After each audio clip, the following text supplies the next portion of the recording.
out having a couple of beers in the street, and the next thing the taxis come rolling back around the corner. Dricko isn't in the back of it, and he comes to me, he says, "You owe me more money." I says, "What are you talking about? I give you 20 quid. He says, "No, it was 22. The fella just got out and run away." I says, "He must be the tightest man in Ireland. $2 like." And I had to give him another $2. So Dricko, you owe me a pint for that. Whatever happened to what goes on in Hong Kong stays in Hong Kong. The Rugby World Cup on OTB Sports Radio. With Vodafone, official sponsors of the Irish rugby team. Team of us. Everyone in. Sexton from outside the 10-metre line.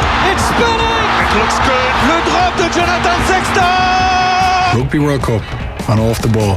Updates, analysis and opinion across all OTB channels from start to finish. This is OTB Sports Radio. OTB Sports Radio. Alright, you're very welcome along to the Rugby World Cup show here on Off the Ball, and we're off to a great start, it seems anyway. Ireland 27-3 winners against Scotland over the next 30 minutes or so. We're going to be looking back at that game with James Downey, who's joined us on the line. A reminder, we're streaming live at the moment on OTB Sports Radio, Ireland's first ever sports radio station, and we're also live. You can watch us across all our social channels on YouTube, Facebook and Twitter as well. If you want to get in touch, leave us a comment or a tweet on Twitter at Today FM, and all of this is brought to you with thanks to Vodafone. Team of us, everyone in. So a 27-3 victory for Ireland to start, and off to a flyer in those opening 15 minutes with a couple of tries, first for James Ryan and then for Rory Best, who just burrowed his way over after it looked like a maul close to the line had been stopped right at the end, but he did fantastically, the Irish captain, to get over. Following that, good move off a scrum, Tyg Furlong pushing up ever so slightly off the back of it, and that led to him crashing over the line a few phases later, and the bonus point then, that all-important bonus point secured just 5 minutes before the hour mark. Andrew Conway getting over. Conor Murray took on a lot of the kicks in that game, made one of those conversions. That was down to the fact that Johnny Sexton handed him the team midway through the first half. Sexton went down a couple of times with what looked like maybe a quad or a thigh injury. We're going to have to wait and see how he is. He did manage to play up until midway through the first half, so maybe it was just a bit of tightness. We'll wait and see and hear what Joe Schmidt has to say after that. You'll be able to hear all the reaction, of course, on Off the Ball on our radio show from 1 o'clock. We're going to be talking to Ron Nogara on the line, and Keith Wood will join us as well. But at the moment, James Downey is there to speak to us. James, good morning. Thanks a million for joining us on the Rugby World Cup show. Cheers, Neil. Good start to the morning. Yeah, absolutely. A very good way to start off a Sunday morning. So 27-3. I don't think it was the most glamorous Irish performance that they've ever had, but when you're talking about first game of a Rugby World Cup, what's likely to be your most difficult game of the pool, overall, getting a win, getting a bonus point even, is an absolutely fantastic result. And was it just a case really of executing the basics well and letting the result take care of itself after that? Well, firstly, I think, as you said, rightly say yourself, it's the first game. There was a lot of nerves out there. You could tell beforehand. You saw the Japanese game, how nervous they were. As you say, first hit out, and we're playing against Scotland. And it's just that 8 guys making a World Cup debuts as well. You'd expect a few nerves, but look, solid performance. As you say, we get the results, and it was a good display, especially from the pack. You know, there's a lot of questions. We still have a long way to go, but what a perfect start, though. Mm-hmm. And executing the basics, I think, was the important thing. If you look at like the set piece, even the scrum was absolutely perfect again. The line out, which is something that had been a worry for the last probably year or two, performed quite well. I was a little bit surprised that when it came to the line out, it wasn't really until midway through the second half where Scotland actually tried to contest any of the Irish lineouts. They were almost letting Ian Henderson and James Ryan or whoever was going up kind of just take those at will in the first half, and Ireland, you know, they weren't really under a lot of pressure. No, and I actually thought that, I agree with you. I think they should have targeted Ireland's line out a little bit more. I was surprised at how they didn't initially. And I think especially the first one, you know, I think Rory got his first one and was straight away into the game, and that kind of set the precedent for the game. But even you're looking at some of the scenarios beforehand, and we'd spoken about line out. Obviously, it had been a massive area of concern for Ireland, but also you got to look at the back three. I think how Andy Conway played, how Jordan Armour played. You know, a lot of questions that were asked of these players before this game, and how well they stood up to it. But it's a testament to those guys and how well they played, you know. But it was the basic game. It was your your typical game of two halves with the weather as well. I think we were lucky in terms of first half. We played extremely well. We're very accurate in how we played in attack. And as you say, it's the basic things.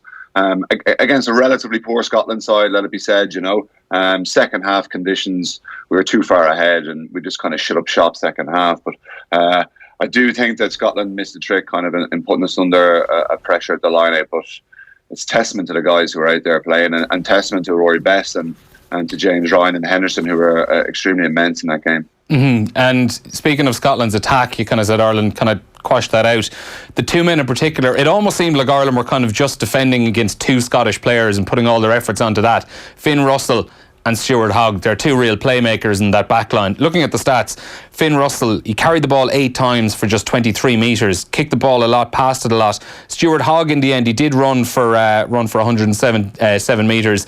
A good few of those probably came later in the game when, it was a bit more opened up a little bit and it didn't really have the impact. But when you saw the way Ireland defended against the two of them, it seemed like every time one of those guys got their hands on the ball, early on it was Bundy Aki who was pushing up really quickly on him. Then once Chris Farrell was on, he was very much in their face. Jacob Stockdale put in a huge hit on Stuart Hogg in the first half as well. It looked like it was a case of any time one of those two guys got on the ball, you just had to absolutely nail them and just take them out completely. Yeah, and I think that must have been something that they'd spoken about beforehand. You got to give credit to Andy Farrell there. As you say, they're their two main ball carriers. They're their main threats out the back. And again, we've spoken in the build-up about how the kicking game from Finn Russell, how his little chips and even Stuart Hogg's kicks would actually bring Scotland into the game and change it and work that back three. But Ireland nullified them so well, And I think, as you say, you mentioned some of the hits there. Bundy Aki shooting out of the line. Not even shooting out of the line, sorry, that's not fair on him. They were coming up together, but the line speed they brought, and it was putting that Scotland skill set under pressure, and especially second half, given conditions, they weren't able to deal with it, And look, you nullify those two guys, they look around, and there wasn't too much to stand up and actually go, well, actually, we'll take the game to the Irish. So obviously, they're their key players. You can take them out a small bit, and Finn Russell just didn't get going. You can look at the end of the game and look at body language. Body language says a lot, and they were just pretty disgruntled in how things went. Things just didn't click, and they were very, very frustrated. Yeah, as you said there, I suppose the phrase shooting up out of the line kind of implies that he's going off rogue a little bit and doing his own thing. It very much felt like the instruction was, for those midfield players like Bundy Aki and Chris Farrell when they came on, that if Finn Russell is trying to, bring the ball up close to the gain line or bringing Stuart Hogg in, that it's your job to get up out there. You have the licence to do it. As a centre, you would have obviously played a lot, and it's an area you'd be very familiar with, that sort of role where you're under the instruction of, maybe if there is an out half, you're the man putting him under pressure and you're coming up. How difficult is it to trust yourself to do that? Because I think, as we saw at one stage in the first half, there was one moment when Ireland didn't probably get up quick enough to Finn Russell, and it meant they got the ball out quick to Tommy Seymour out on the right wing, and he ended up gaining a lot of ground. Just in that moment, it's a lot of pressure to put on one person to get that thing absolutely right, because if you don't get it right and you get it wrong, all of a sudden there's a huge hole opened up. Yeah, it's that trust issue in having that unison of coming up together in the line. And if you're a little bit off, or one person out of that group is a little bit off, it's going to ruin the whole defensive play. And you can see how well they started on the outside and brought that line speed and really put pressure on the first two ball carriers. And as you say, if they do get it away, it's a bit hit or miss, and if you nail them, you get the man and ball, they're right behind the gain line. But if they get it away, as you said with Tommy Seymour, you can put them into space. You really have to trust those two guys, especially from a 12 point of view, either side of you, You really have to get your timing spot on. As you say, Finn Russell kind of got the ball away once or twice. But once you nullify them and everyone's in front of it, it can really galvanise a side. I think some of the defensive exploits that they pulled out really galvanised that Irish side and just put them on the front foot. Confidence in the game as well. And it was a pity we lost Bundy, all right, but I think even Chris Farrell, when he came on, had a great game, and he added to that defensive physicality that they were imposing themselves so well on that Scottish side, and were totally dominant. Yeah, and Chris Farrell as well. He came on, it was probably early enough in the first half when he came on, but in both aspects of play, in terms of defence and going forward, in defence, made 8 tackles, didn't miss any, but also carrying the ball, he was an enormous threat as well. He had 9 carries for 53 metres gained. Is there a situation where if Bundyaki is fit, even Chris Farrell is actually almost forcing his way now into a starting team?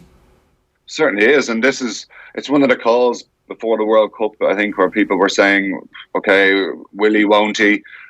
And it's a great decision now on Joe, he came into the game so early and seemed so natural in that environment. He's always one who works so hard and tries things, and as you say, that ability that he had, that offload he gave out the back door to Luke McGrath, which could have set up a possible try for Stockdale, just shows the small little things that he has that he's able to bring into the game. He's not just a big man who can carry, he's got some feet, he's got the deft touches that he has, and he's bringing it back as why Munster signed him, to bring him back from Grenoble. He's always had these deft touches for a big man, and I think this could be a great chance for him in this World Cup. And look, standards didn't drop one bit when he came in, and if one thing they were raised, then I'd be totally confident in having Chris playing in there. I saw Brian O'Driscoll at half time. He was making a good point, and I think Chris Farrell was almost part of this as well, where Ireland in the first half, they weren't doing a huge amount with the ball. They weren't trying too much because they probably didn't need to. And also as well, they were using their defence as an attacking weapon in a sense, because there was one instance, I think it actually did lead up to the try. Someone came up and hit Stuart Hogg or Finn Russell quite early and got the ball away, and I think it was Andrew Conway fly hacked the ball down the pitch, and Ireland got lucky with a little bounce. It bounced up off the post and back into play, when I'd say Stuart Hogg was hoping it was probably going to run over the try line, and from that Ireland get an attacking 5 metre scrum. It's just using that pressure, using that attack or that defence to push up and force a mistake, and then counter attack quickly off it. Yeah, and it was that transition, I think, that's massively important. And yeah, it's one of those moments that you have in the game. I think Tommy Seymour dropped it, but it's dropping due to being under pressure, as opposed to a bad pass or something. It's Finn Russell can feel the pressure coming from the outside. And even earlier on, you can see Gary Ringrose made an amazing chop tackle on Stuart Hogg. Bundy came in, turned it over from the penalty, kicked to the corner, and we get a try off it, So it's these moments that are having a massive effect on the game, And it's, as you've rightly said, and as Brian said, it's these defensive efforts are turning into attack opportunities, and we're taking the opportunities as well. So from 2 turnovers there, from pressure defensively, we've gotten 2 scores. There were a few times during the Six Nations and in the warm-up matches when people might have said, the Irish pack were getting a little bit bullied. They weren't really winning those collisions. They did it in a big way today, because I think they just used their forwards to carry the ball so much. I was looking through the passing stats. Ireland just passed the ball only 92 times in the 80 minutes. 63 of those passes were either Conor Murray or Luke McGrath. So you're taking scrum half instantly out of that. So you're looking at just 29 passes between the entire rest of those players across the 80 minutes. And it was just a simple game plan that worked, because it was just getting the ball out to the first receivers and setting up rucks and just slowly inching over that gain line, holding on to the ball and forcing Scotland really to make those mistakes. Yeah, simple and efficient. I think when you get into the 22, you get into that 5 metre channel, it's simple passes, not forcing the passes. And I think that Scotland could have taken a leaf out of Ireland's book. Scotland actually went wide so early a couple of times when they were better off probably playing through the phases and actually getting a bit of continuity and getting themselves into the game, So from that point of view, you got to look at the Scots and kind of say they should have taken a leaf out of our book. But yeah, I agree that it's a simple game we were doing. It was little one-out runners, but we were winning the game line. We were winning those collisions. And if a game plan's working, why not? Why change it? I think conditions obviously second half dictated how we're going to play as well, but we're playing so well in that first half. I think we're happy with how we're doing it, but it was that defence, as you say. I think the defence is massive in terms of how we were able to kind of turn them over and flip it on its head and put the pressure right back on Scotland. And we didn't have to create these wonder plays. I know I myself personally was waiting for kind of Joe Schmidt play that he normally brings out in these games. There was no need. As you say, that defence was putting them under so much pressure. We didn't need to have a miracle play or anything. It was a simple game. Like rugby is a simple game, and we kind of complicate things. So if it's not broken, leave it go. Yeah, on those kind of Joe Schmidt miracle plays that he's famous for bringing out every now and again, do you think maybe over the next few weeks we might see 1 or 2 of those being tried out in a couple of games? Yeah, no, I certainly do. I think there's a time and a place that they'll have worked in this kind of or different scenarios in training. You're taking each team as you play them, but I think it's they'll be playing when they're points down.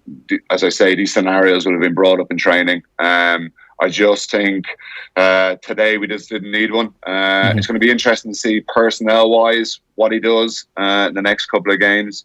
Few injury concerns, I think. You see Peter Mahoney gone off, albeit Jack Conan had another superb game. I think Chris Farrell, obviously, we've mentioned him. Bundy, Johnny Sexton, is a quad groin. It's obviously a concern when you're out halves and taking shots at goal. But even didn't look very comfortable out there, And I thought Jack Carty may have come on earlier. So that's another area of concern. But yeah, I do think he may look at a play somewhere down the line. A bit more pressure off us now, I think, against Japan. And just get this one out of the way, and I think we can rotate the squad even more coming in. But I'm certainly sure, given what happened yesterday as well, that it'll certainly be an eye in South Africa and in the background, and I think he'll have some things up his sleeve for that one. Yeah, the big selection call this week was obviously Jordan Larmour. He was the person everyone was talking about, and not so much just the fact that he was in the starting team for Rob Kearney, but there was people were wondering, should it be Conway at fullback, should it be Jordan Larmour, Larmour on the wing possibly. How did you think Larmour did in the end, especially with, the unpredictability, I suppose, of the Scottish kicking, that, it looked at the start of the game, they were actually varying it quite well. A couple of times they went long towards Larmour, and then Finn Russell went for that little chip in over the first line of defence, and just going from left to right, but they were trying to run him around a bit, but slowly but surely that impact was just kind of lost from Scotland, and it looked like he dealt quite well, didn't he? Yeah, no, fairly impressed with him. I do think they tried to manipulate that backfield and try and pull and push the wingers out of position and just kind of get that those combinations that aren't used to working together, just to see if there's any faults there. Couldn't fault him. He took his first one. Thought Conway was under a bit of pressure initially with a couple of one, or there was one where there was no one anywhere near him, and he knocked it on under no pressure. But look, he brushed it off and he got back into it, and I was very impressed at how he reacted. Again, Larmour, when he gets the ball, he looks so dangerous in that first half. He's beaten that first defender. They gave him a bit more time than I thought they would, but he's got to be highly impressed himself with how he played. I certainly was, and I thought Scotland may have put the wingers under a bit more pressure. I think Stockdale was caught out of position once or twice as well, and they put it in behind. And look, we dealt with it. As I say, I was very impressed how Conway reacted. He's just one of those players who just doesn't give up and gives everything out there. And he took his try extremely well. It's as you mentioned earlier, we're talking about those simple things. That even the play for Stockdale, just a 9 to Murray to Stockdale up the wing, and the amount of yards we get, and that's the attacking prowess that the back three have, which I suppose has never been in doubt. But just, I think the concern was there about the high balls and diffusing the bombs and diffusing Scotland's kicking game. But confidence in that back three now has got to be sky high, and there's got to be some guys who didn't start or who weren't involved who've got to be concerned about their position with how well replacements played. Would you be inclined to give Jordan Larmour another run out at 15 next week, even just to give Rob Kearney another game to kind of ease himself back into things? Depends how he pulls up, to be honest. Yeah, it's a 6-day turnaround. We don't have that much time. I think the Japanese have had that extra couple of days, so they'll be a bit more rested. Depends how he pulls up. Again, depending on the injuries that we've had and feedback on. I don't think if he's going to rest Johnny for the next one and play Jack, I don't think he's going to want to rotate or shuffle too many. He won't want to make as many changes as possible. I think he'd want to save that for the last 2 games. So there's a good chance. I think he deserves it, and as you say, give Rob that extra bit of time. It's about kind of wrapping some of the guys up in cotton wool, and we don't want to sound like a foregone conclusion or anything, but I do think we have to be confident that we can certainly beat Russia and Samoa, and with not a full strength side. So we have to be concerned about managing our player time, and I'm sure Joe has a plan in place. Would you be inclined, even game plan wise, to make things much different for next week?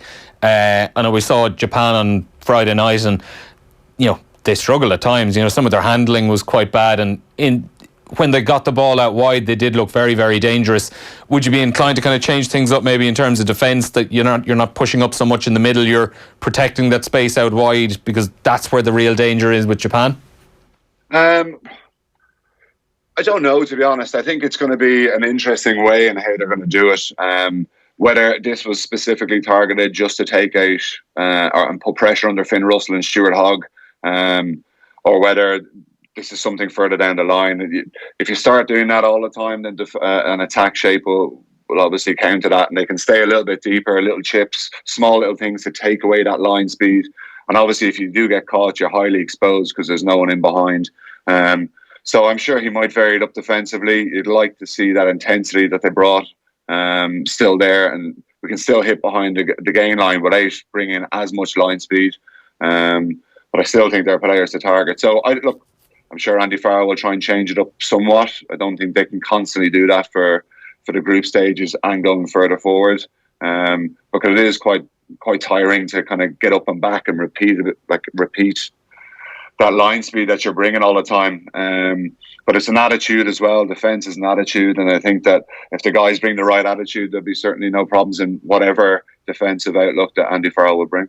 In terms of attack as well, would you possibly change things? Probably today was dictated a little bit by the weather. There was a lot of close-in carries. The ball wasn't put out wide too much, and if you're doing that on a day where maybe it's a little bit warmer, that can be pretty energy sapping for a lot of those forwards. Yeah, and look, I think another positive, we haven't shown too much, and as you say, we didn't do much. It was our little 1-8s, our little tips. Down the line, I think we will have to adjust things. I don't think that's going to win us anything. Obviously nothing's won so far, but you'd like to see, of course you would like to see a little bit more expansive, but you've got to be controlled as well. And I think at the start, they'll have to respect opposition and play it tight, get the advantage, get the small wins, and then eventually a bit of fatigue will set in and the quality will rise, and I think that we'll be able to put teams away then later on. Again, you wouldn't like them to show too much, but I think certainly a little bit more expansive, obviously given conditions as well. Like today, first half was quite conducive to running rugby, but we kind of held it a little bit. Obviously a bit of humidity. Second half, not at all. You've got to play conditions and force errors, and I think Ireland did that extremely well. So attacking wise, conditions will dictate, but I'm sure we have a few things up our sleeve. In terms of other players that stood out, like we've mentioned Jordan Larmour, we've mentioned James Ryan, I think, as well, and Chris Farrell in part. CJ Stander was the official man of the match today. 15 carries out of him and 43 metres made. I know one of them was from that one particular break, but he was someone who looked like he had a very good game and seemed to be really enjoying himself again.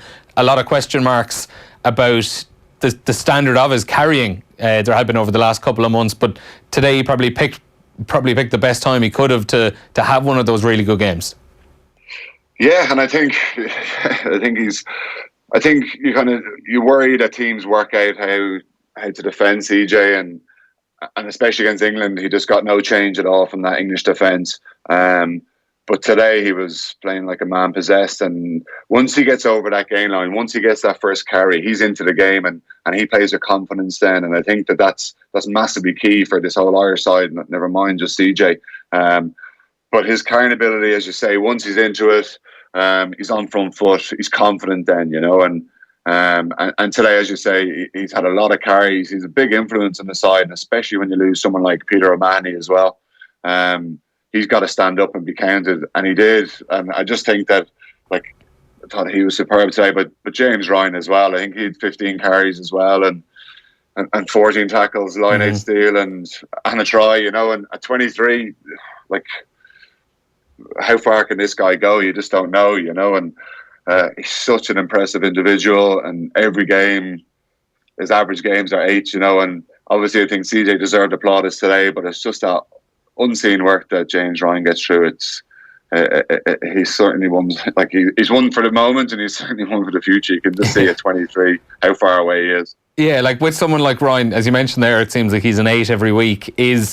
Are we kind of getting a little bit normalised to the standard that he plays at, where we're not really talking about him as much as we should, just because we're seeing this kind of thing every week out of him, and it's what you're expecting week in, week out?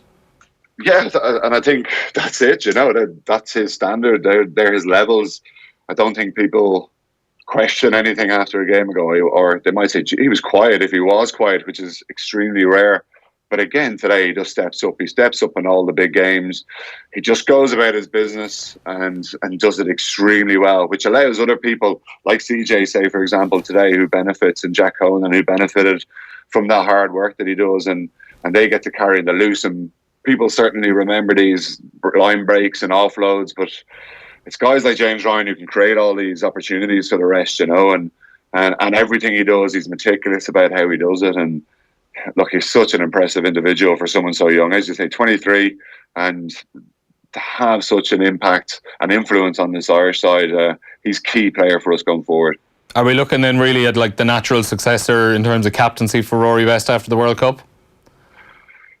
Yeah, I think he's certainly a future Irish captain.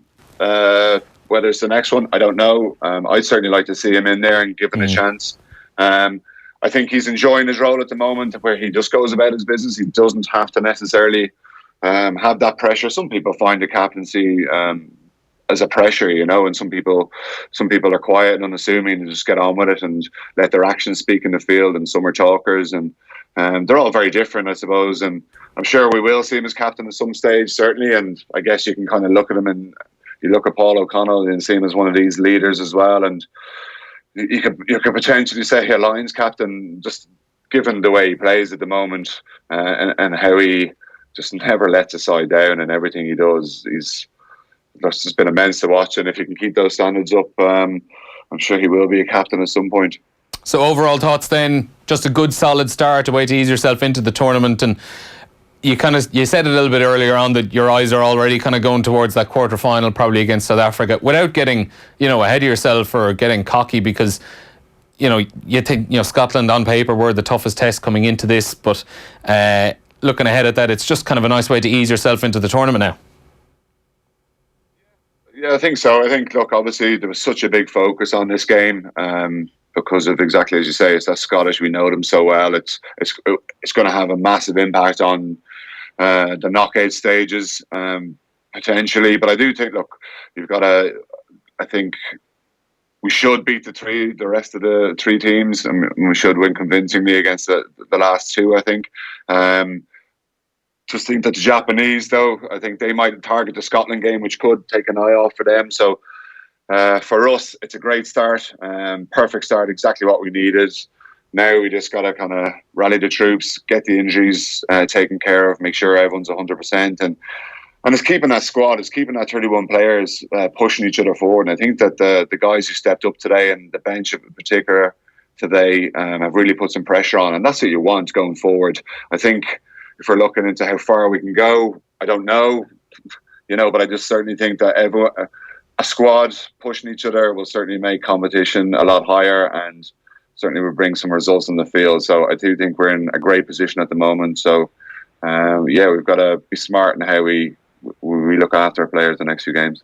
And away from Ireland, the knock-on effect of this is it's probably set up an absolutely mouth-watering game in the final round of the pool stage between Scotland and Japan, because if you think Japan, they've already got that win against Russia. Regardless of what happens them against Ireland next week, if they beat Samoa, they know they're going into that last game against Scotland with knowing that a win will put them into a World Cup quarter-final for the very first time and send Scotland home as well. Like, that's exactly what you want to see with a host nation like that as well. Really something to play for in the last game, and it puts so much pressure on Scotland, who are probably a side that don't play too well when they're under a lot of pressure.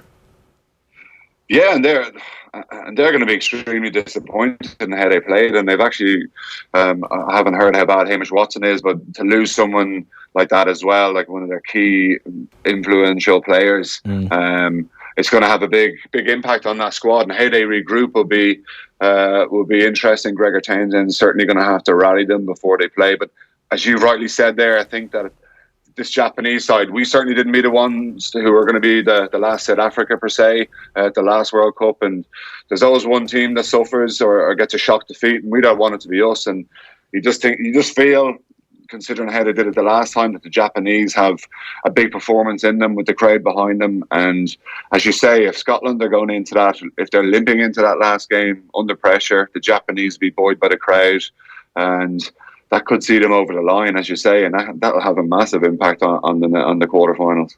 And thoughts on yesterday, South Africa, New Zealand? All things going to plan now. It's set up. It's South Africa in a quarter-final if things go the way they are expected to go. What are your thoughts on that? What did you think of the game? First 20, I was extremely worried and watching how South Africa played. I said, if they can keep this intensity up for the rest of the game, it'll, no matter who they play, they'll actually walk this World Cup. But again, it's that transition. It's that transition from defence to attack from the All Blacks and how they were able to find space and manipulate South Africa and push them around. I'm sure Joe will certainly have a look at that and take some things from it. Look, it's a mouth-watering prospect, isn't it? I think you see how two Colossus play against each other straight away. It was brilliant. I think some of the other games were a bit underwhelming. Obviously, as you say, conditions dictated it, but that one certainly lived up. Australia, Fiji as well lived up to the hype, and again, they just ran out of steam. But South Africa, still, we know what they're going to bring, and they know it's all going to be down to that. It's one-off. It's Cup Rugby from now on. They could afford to lose that game and still get to a quarter-final. They can't afford any more slip-ups now. It's knockout football from here on in, so it's going to keep us all on the edge of our seats. Yeah, and even on you mentioned Australia and Fiji there as well. Obviously, there was the contentious moment, Reece Hodges' late tackle high tackle that went unpunished. So he was cited this morning. Not much use to Fiji now in those circumstances, but it is just kind of showing up. There have been a couple of those instances so far in the tournament. I know there was one in the Japan-Russia game as well. It is disappointing. We're just 2-3 days into the tournament and we've had a couple of big calls like this where foul play has been let go, and we were told so much before the tournament that this sort of thing was going to be clamped down on from the very start. There was going to be zero tolerance whatsoever. And now what's going to happen is as soon as there is a red card for something, we're going to say, where's the consistency? We didn't have this a week ago. Yeah. But this is why the TMO as well. I think that the TMO can come in and actually help the referee and tell them, maybe have a look at this, technology is there, why don't we use it? As you say, it's no good to Fiji now. They've lost one of their best players, and he could have had a big impact in that game. And look, it's no good now. I'm getting cited, and it's not going to help Fiji down the line. It may hamper Australia, but they've got to be consistent. And you're talking about it. It's been hyped so much about the high tackles and shoulders to the head and all these scenarios, but even the offside line seems to be neglected. You looked at the France-Argentina game. Complete mess. But that's referees are focusing on certain things and they're just letting that one go. And sure, teams are miles offside and they're getting away with it. And you're going to play to the edge. Don't get me wrong. You're going to push the referee. You're going to push the touch judges. If they're not clamping on it, you're going to play to the edge, And if you're getting away with it, you keep going until you do get pulled up in it, and then you go, right, we'll give that extra yard. But in terms of the high shots, I do think that TMOs kind of need to come in and get it. But yeah, look, it's going to be one of those if someone gets a red and it's like a kind of Scott Barrett, and as I say, it might be a red. It's any shot to the head, it's got to be dealt with severely, and that's the way it is. And as you say, you just want consistency across the board. And final thoughts, James. We're probably about halfway through these first round of matches. Still a couple of big teams left to see. England in action at the moment, 18-3 up on Tonga. 2 tries so far for Manu Tuilangi. There's 37 minutes gone there, so it's not quite the one-way traffic we were expecting to see in this. But of the teams you've seen so far, any surprises that you've noticed, or any teams have kind of let you down a little bit? I suppose if you wouldn't say let down, but just Japan were a little bit underwhelming first game. But I suppose I give that to being a host nation. Nerves there and humidity. I do think that that's going to be the word that people are talking about a lot, especially when it looks dry and you can see the sweat in the players. That humidity is it's a bar of soap, the ball, so it's going to make conditions quite difficult. Again, I watched the first couple of minutes of that England game. Again, you'd expect England to kind of walk away with it a little bit towards the end, but they're showing respect and they were taking 3 points, kicking corners, playing safe, playing simple, as opposed to getting caught up in a game which I think Australia got caught up. They started to play the way Fiji did, and that suited Fiji down to the ground. A little bit disappointed then in how Fiji fell away. Would have been great to see that as a result. You nearly need an upset or something to happen to really get everyone into it, because at the moment it's going according to plan. for everyone kind of looking in, and 1 or 2 more shocks would be good, but as long as it's not Ireland, we'll be all right. But I'd like to see a shock somewhere along the line, just to kind of get everyone really into it. All right, James, thanks a million for joining us, and enjoy the rest of the tournament. We might have you on again at some stage. Cheers, Al. Thanks.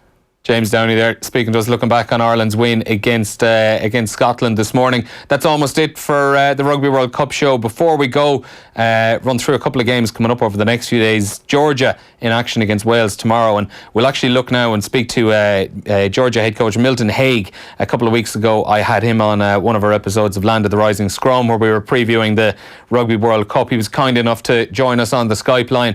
He's coming to the end of his time at Georgia, having taken over just after the 2011 World Cup, so he's gone through 2 World Cup cycles, and to the point where just a few weeks ago they hosted Scotland in the first game that Georgia have ever hosted a Tier 1 nation in. So he was in really good form, and here's what he has to say about his legacy he's leaving with the country, stepping down after 8 years in charge. Yeah, absolutely, Neil. I mean, I think nobody would have any doubts, especially World Rugby, that the eight years that have passed since I've been here, there has been a huge shift in terms of high performance, in terms of how we run our business, the business of rugby, and then just absolute participation of the sport. I can remember, if I look back at what we were when I first came here, we had virtually 2 or 3 grounds that you could play rugby. They were rugby grounds. 2 or 3 that you could play rugby on. Now, we've got at least 20 to 30 pitches around the country. So the infrastructure has grown hugely in the last 8 years. With that, the sport's grown. And then also, along with that, our high performance abilities, not just the national team, but all our age grades and our academies have also grown. So, I can remember when we first came here, there was 2 coaches and that was it really. And myself and another guy from New Zealand, Chris Gibbs. But now when you look at the amount of full-time staff the union has, it's phenomenal. Yeah, Georgia head coach Milton Haig there speaking to us about what he hopes is the legacy he's left at Georgia. He's stepping down after the Rugby World Cup. They're back in action tomorrow, their first game of the tournament. They're taking on Wales tomorrow morning, 11:15 Irish time. Going on right now, England are 18-3 up on Tonga, although we have gone to a TMO for what is potentially a dangerous tackle there. I think it was Anthony Watson just kind of went down to ground just before he was kicking, and he seems to have caught a shot in the head there from one of the Tongan players. There's 30 seconds to go until the half-time whistle there, but in this TMO review, England 18-3 in front. 2 tries so far for Manu Tuilagi. The rest of the points tagged over from Owen Farrell off the tee. Also coming up this morning, Italy, the opening game this morning, 47-22 winners against Namibia. So they've avoided a shock at times. They probably should have won by more, Italy, but that is, I think, the second highest amount of points Namibia have ever scored in this tournament. They will probably have their eyes on Canada as the real one, where they're going to try and make a shock and win their first ever game at the Rugby World Cup. So keep an eye out on that one for later on. But as I say, Wales against Georgia tomorrow, 11:15 Irish time. And then Russia, they'll have their second game on Tuesday morning, again 11:15 Irish time. They're up against Samoa, who'll be going out for the first time this tournament. That's followed on Wednesday by Fiji against Uruguay. Fiji beaten yesterday by Australia. But the Rugby World Cup show, we are going to be back again on Tuesday morning at 12 o'clock. Right on noon. You're going to hear it on offtheball.com and across all of our social channels. And coming up on Off the Ball at 1 o'clock on News Talk, you're also going to, and News Talk and offtheball.com, you're going to hear Ronan O'Gara is going to join Joe Malloy on the line. We'll also hear from Keith Wood, and we might check in as well with Owen Sheehan, who's probably busy in the press conferences at the moment in Yokohama. Until then, though, thanks for watching, and we'll speak to you soon. They spoke about your arm not being down beside your side. I mean, this is not Irish dancing. OTB Sports Radio.